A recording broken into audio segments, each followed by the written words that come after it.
Oke, Assalamualaikum warahmatullahi wabarakatuh.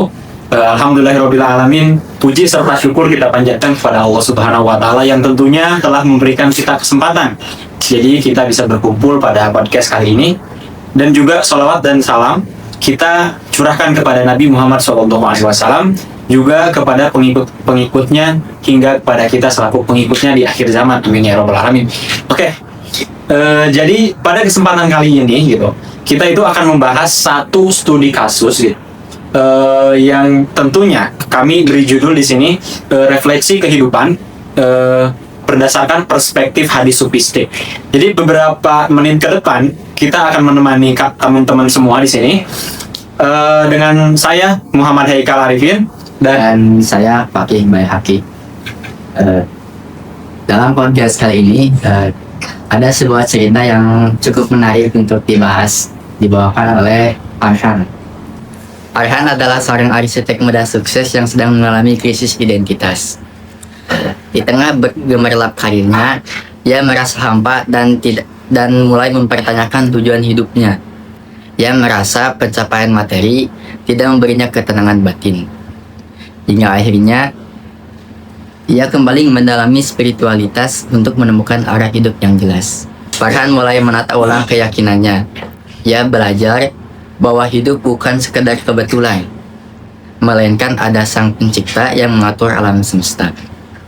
Sebagai bukti keyakinannya, Farhan mulai disiplin memperjalankan kewajiban rutin seperti sholat 5 waktu dan gemar berbagi kepada yang membutuhkan pertolongan. Suatu hari, perusahaan tempatnya bekerja diminta merancang sebuah bangunan yang fungsinya meragukan secara etika agama.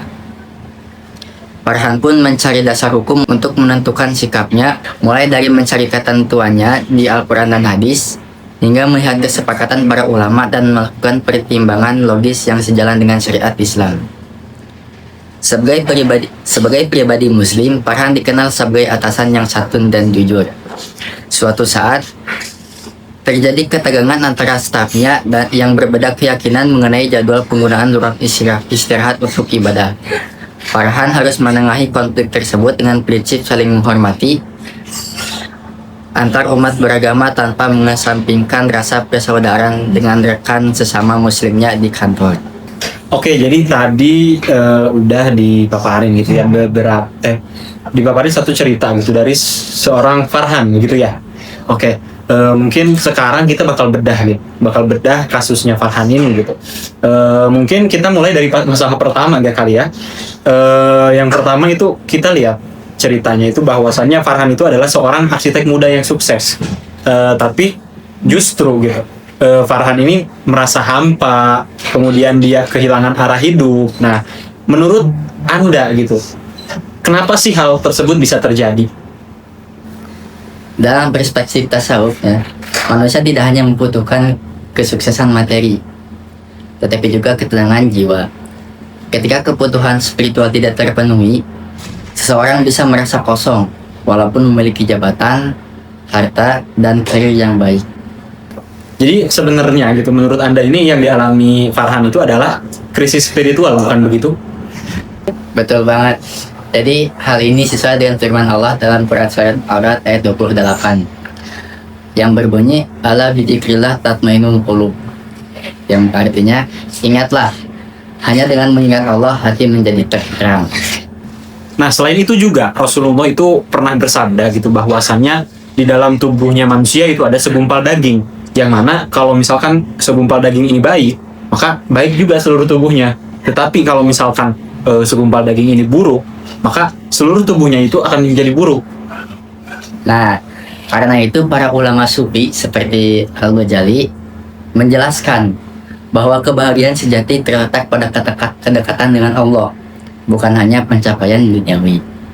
Nah, kemudian setelah mengalami kegelisahan itu, Farhan ini mulai memperbaiki diri, mulai memperbaiki keyakinannya kepada Allah. Kemudian Farhan ini mulai melaksanakan sholat dan juga bersedekah seperti itu.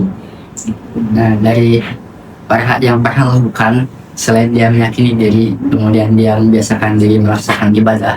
Nah, ini itu menunjukkan bahwa iman itu dibunyikan dalam tindakan nyata. Tidak cukup hanya mengaku beriman, tetapi harus dibuktikan melalui amal soleh seperti salat dan sedekah. Oh, baik, seperti itu berarti ya.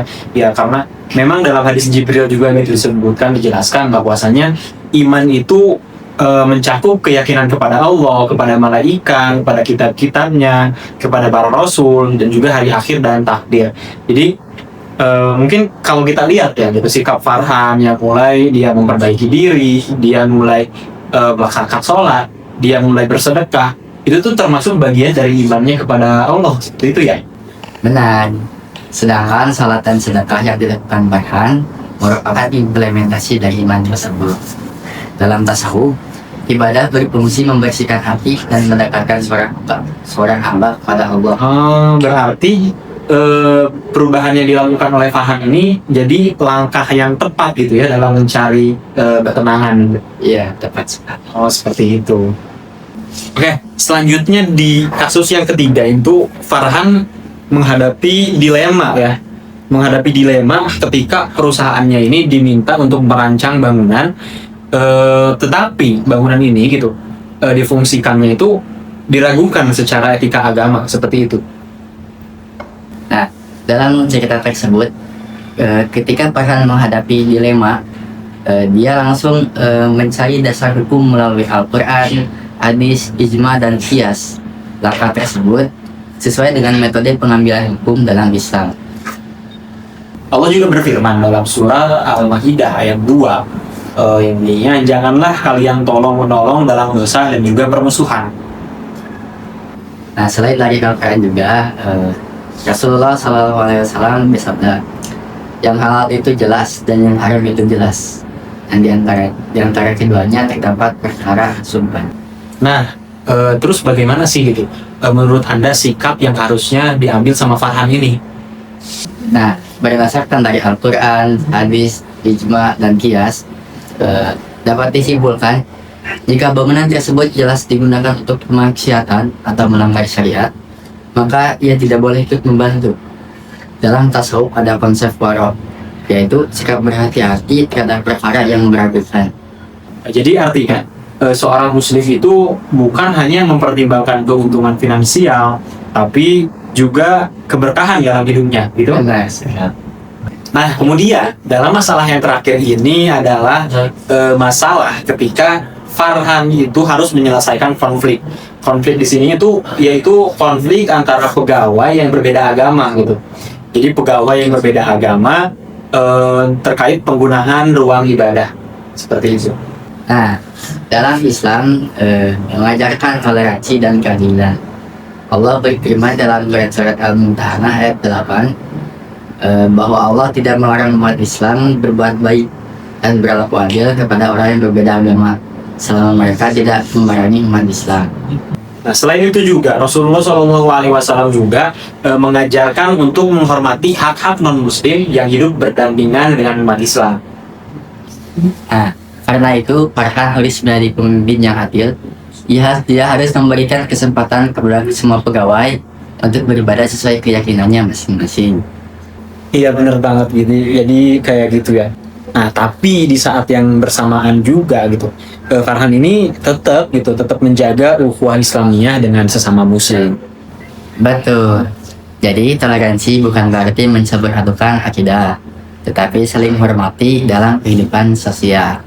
Nah, makanya dari studi kasus yang tadi kita bahas ini, kita ini bisa mengambil beberapa pelajaran penting. Iya, diantaranya yang pertama yaitu kesuksesan materi tidak selalu menghadirkan ketenangan batin. Kemudian yang kedua, iman harus diwujudkan dalam amal soleh. Kemudian yang ketiga, seorang muslim harus berhati-hati terhadap pekerjaan yang mengandung unsur syubhat. Dan yang terakhir, Islam mengajarkan toleransi serta keadilan dalam kehidupan bermasyarakat. Nah, seperti itu mungkin. Semoga pembahasan kita pada podcast kali ini itu bisa menambah pemahaman kita tentang penerapan nilai-nilai hadis sufistik dalam kehidupan sehari-hari. Ya, sebagai penutup, terima kasih atas perhatian teman-teman semua. Kita akhiri podcast pada kali ini. Wassalamualaikum warahmatullahi wabarakatuh. Every day brings new light to help us on our way.